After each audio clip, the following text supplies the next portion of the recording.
viernes y después de haber completado con éxito ese proceso de ampliación de capital previo a su debut en bolsa, la compañía de Enrique Riquelme, que ha logrado suscribir la oferta aproximadamente 175 millones de euros con Greenshow de aproximadamente 10 millones de euros adicionales, y reconoce que la colocación se produce en un entorno de mercado altamente complejo, lo que demuestra la alta confianza depositada por inversores en el proyecto de Cox, y en un momento en el que ahora mismo desde luego están sosteniendo y aupando el mercado ese título de Cox, subiendo en ese arranque en su historia bursátil del 3%. Y continuamos a esta hora, protagonismo, la lectura en el mercado. José María Luna, socio de Luna Sevilla, asesores patrimoniales, muy buenos días. Eva, muy buenos días.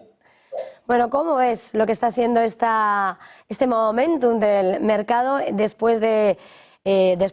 durante lo que ha sido el rally tras la victoria de Trump? Parece que ahora se apacigua el movimiento y además entra Powell en escena diciendo que no hay prisa por los recortes de tipos. Fotografía.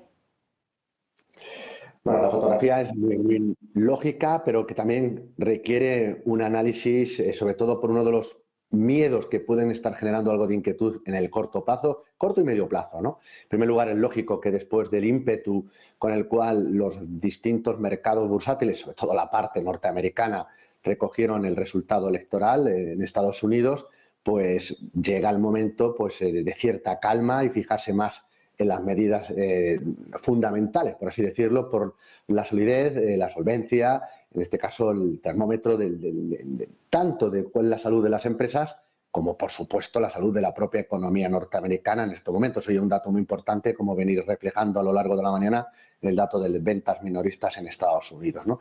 Quizás lo que ha frenado un poco el ímpetu son dos variables. Una, efectivamente, las palabras de Jerome Powell, en el sentido de que quizás la Reserva Federal norteamericana no va a llevar prisas en torno a las bajadas de tipos de interés, ve la economía norteamericana bastante robusta, quizás subyace un poco el miedo a las posibles medidas que adopte la administración Trump a partir de enero, y eso pudiera en cierta manera pues poner en valor quizás una realidad que el mercado ha corrido mucho en cuanto al ritmo de bajadas, a la velocidad de bajadas de tipo de interés por parte de la FED, que probablemente no sea tan, pues se produzca con esa misma velocidad y sea en cambio pues mucho más lento, o incluso hay el miedo de que, pues que se revierta y tenga que subir tipo de interés, no sé si en el 2025, sino a lo mejor ya en el 2026.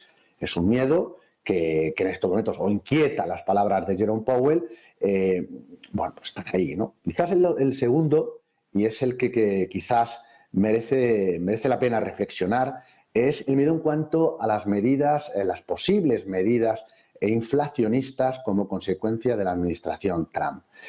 Todo el mundo piensa que todas esas medidas, la batería de medidas que anunciaba en campaña electoral, de aplicarse, van a suponer un repunte de la inflación, y además un repunte importante de la inflación que lleve precisamente a que la Reserva Federal norteamericana no pueda bajar más tipo de interés, incluso se piense en subirlos, y el mercado de bonos, sobre todo los bonos a medio y largo plazo, así lo están reflejando, donde vemos como el 10 años norteamericano pues poco a poco va escalando rentabilidades y pues incluso se habla de que pueda llegar al 5%. Recuerden que tipo de interés repuntando, el precio de los bonos está cayendo. Pero merece la pena algo de reflexión, y es lo que decía yo la pasada semana, precisamente el viernes de la semana pasada. Quizá nos encontremos primero con un Trump bastante más pragmático de lo que se piensa, bastante más realista, y en segundo lugar yo creo que se están pasando o se están obviando una serie de cosas que están ocurriendo, que están sucediendo y que probablemente haga que la inflación de Estados Unidos a la larga no repunte tanto como el mercado está ahora mismo poniéndolo en valor. Uno, el precio de la energía. Estamos viendo como hoy mismo, de nuevo, el precio ya no solo del Brent, sino del West Texas, de nuevo vuelve a corregir. Y en ese sentido, con Rusia vendiendo petróleo, pues todo lo que puede y más. En el caso de Estados Unidos, la promesa de que van a incentivar precisamente la producción de petróleo, con lo cual se ofrecería más energía, evidentemente no es una medida precisamente muy inflacionaria, no es muy inflacionista, precisamente lo que procede en este caso del precio de la energía. Segunda variable, las divisas. Estamos viendo como el dólar ha sido uno de los grandes ganadores.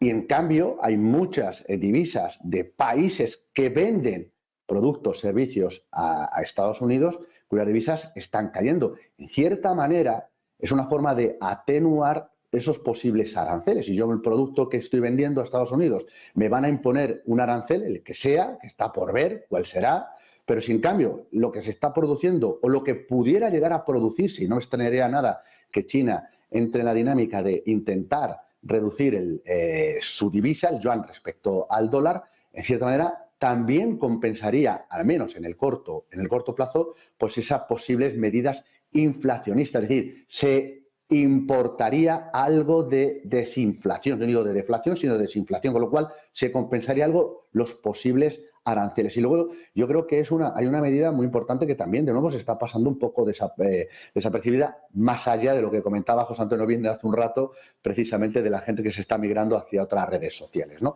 Que es el Ministerio de Eficiencia Gubernamental. Estamos viendo cómo los ingresos en Estados Unidos, los ingresos públicos, están muy lejos de lo que se gasta. De ahí que se produzca el déficit fiscal en Estados Unidos. Esto, evidentemente, claro, o se incrementan los ingresos, o se mete más impuestos, o la economía va como una moto y es capaz de generar ingresos. De hecho, los ingresos en los últimos 10 años han tenido un repunte muy importante. Lo que pasa es que la economía norteamericana, el Estado norteamericano, ha gastado mucho más.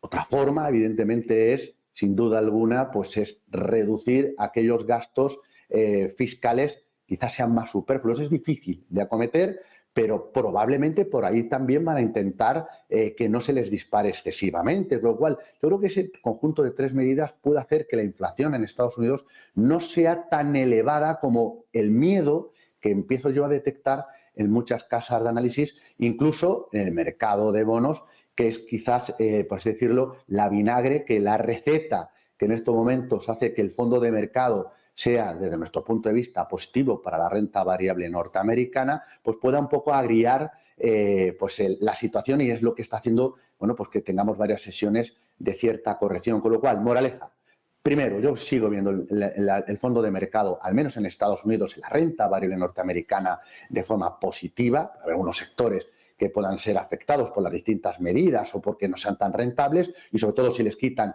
las muletas de ciertas subvenciones, de estar subvencionado y no ser motor de crecimiento, ni siquiera laboral, a mí me preocupa, evidentemente, y es lógico que se pueda acometer ciertos recortes o cierto realismo, ¿no? Con lo cual, sigo viendo el fondo de mercado positivo para la renta variable norteamericana. La duda, una vez más, es Europa. Aquí estamos pues, a otras cosas que no son precisamente mejorar la competitividad europea. Lo podemos ganar. Y es quizás una variable que tenemos que tener muy en cuenta, Eva, es que el Banco Central Europeo muy probablemente tenga que bajar tipos de interés, ya está en ello, pero tenga que bajarlo de forma más intensa. Ahí sí que probablemente se produzca una mayor velocidad, con lo cual, atentos a todos aquellos que tienen monetarios en cartera, letras del Tesoro y posiciones a plazo, porque probablemente cada vez van a obtener menor rentabilidad, y en cambio hay unos activos que salen ganadores. Sobre todo, el viento de cola es más favorable. Insisto en la idea de la deuda corporativa europea, que funciona y va a seguir funcionando bien, puesto que la solidez, uno, de los balances de muchas de estas compañías es muy buena, la salud es buena. 2, el Banco Central Europeo va a tener que bajar más los tipos de interés. Y 3, hemos visto los datos de PIB de la zona euro y han repuntado algo, con lo cual no estamos en un escenario, salvo una economía en recesión económica en el conjunto de la zona euro, yo creo que por milagro, pero no estamos en esa situación, y evidentemente, repito, es un buen caldo de cultivo para la deuda corporativa europea, no tanto para la parte de renta variable, sí para la parte de deuda corporativa. Pero en cambio en Estados Unidos, insisto en que desde mi punto de vista, aunque las valoraciones en líneas generales son muy altas, pero si el crecimiento de los beneficios se mantiene, y las expectativas es que a lo largo del 2025 puedan subir en torno, el consenso más o menos maneja entre el 10 y 15% de crecimiento de beneficios por acción del conjunto de las compañías norteamericanas, sigue siendo una variable, junto con otras tantas, de que el fondo de mercado de la renta variable norteamericana siga siendo positivo, con lo cual cualquier corrección que se pueda producir en la renta variable estadounidense, desde nuestro punto de vista, es una oportunidad para seguir construyendo cartera en esa parte de renta variable norteamericana. Y repito, mucho se habla de la posible inflación que va a provocar Trump. Veremos si es tanta la inflación como la que se está previendo, o quizás no es tanta, sobre todo porque, insisto, hay 3, 4 variables que no se están valorando, yo creo que de forma justa. Vamos a ver, efectivamente, como dices, a partir del 20 de enero, pues, según se vaya implementando esas medidas. Y decías, viendo esas oportunidades, siempre buscándolas para el inversor, no sé qué nos traes sobre la mesa antes de irnos de fin de semana, fondos, oportunidades, protagonistas. Pues como decía anteriormente, si es la parte de deuda privada, sigo insistiendo mucho en la direccionalidad de fondos que estén situándose en duración, tanto la sensibilidad a tipos de interés como también el propio spread de crédito, la duración de crédito, que estén entre 2 y 4 años. Y hay fondos de inversión que lo están haciendo fantásticamente bien. Carmignac Credit Portfolio, un AXA Eurocredit Total Return, un producto como puede ser el Buy and Hold Bonds y tantos otros siguen funcionando. Liquidez, diversificación, fiscalidad atractiva, y luego lo que comentaba anteriormente, la selección de bonos o la gestión de la propia duración les sigue aportando valor mayor que tener el dinero aparcado o tener el dinero aparcado en cuenta en corriente o el dinero en monetarios, que juegan un rol importante, sobre todo en perfiles más defensivos o los agresivos como reserva de liquidez, pero yo creo que cada vez van a ir perdiendo más atractivo. Y la parte, en el otro polo opuesto, me refiero en cuanto a riesgo, en la renta variable, sigo insistiendo mucho en la parte de renta variable norteamericana. Hay nombres propios interesantísimos. Hemos hablado aquí muchas veces de las empresas o de fondos que se centran en blue chips, sobre todo en compañías orientadas hacia el crecimiento, pero hemos visto el muy buen comportamiento en el caso del Russell 2000, ¿no? Y gestoras en ese sentido, como puede ser Alger, como puede ser Columbia Threadneedle, como puede ser Robeco, y sobre todo una gestora como es T. Rowe tiene un fondo muy interesante en empresas de pequeña y mediana capitalización norteamericana, muy ligada al comportamiento del Russell 2000, que yo creo que gana atractivo, con lo cual renta variable norteamericana es, desde nuestro punto de vista, lo que podemos sobreponderar, deuda corporativa europea también, y luego, por supuesto, dólar, y luego las grandes incógnitas van a seguir siendo la renta variable europea, que pierde cierto no digo protagonismo, sino quizás cierto atractivo, y luego la otra incógnita sobre todo son los mercados emergentes, sobre todo China, y estamos a la espera de nueva ronda de estímulos para saber si es capaz China de volver a retomar la senda alcista, y bueno, tiene muy buena pinta, pero de momento es buena pinta cuando hay realidades como puede ser la renta variable estadounidense, que de nuestro punto de vista es una realidad frente a una expectativa. María Luna, socio de Luna, Sevilla Asesores Patrimoniales. Veremos a ver cómo va desarrollándose todo. Gracias por esas oportunidades, por este análisis. Feliz jornada, feliz negocio, feliz fin de semana. Buen fin de semana a todos. Y nosotros, antes de hacer una pausa, vamos a detenernos en lo que está siendo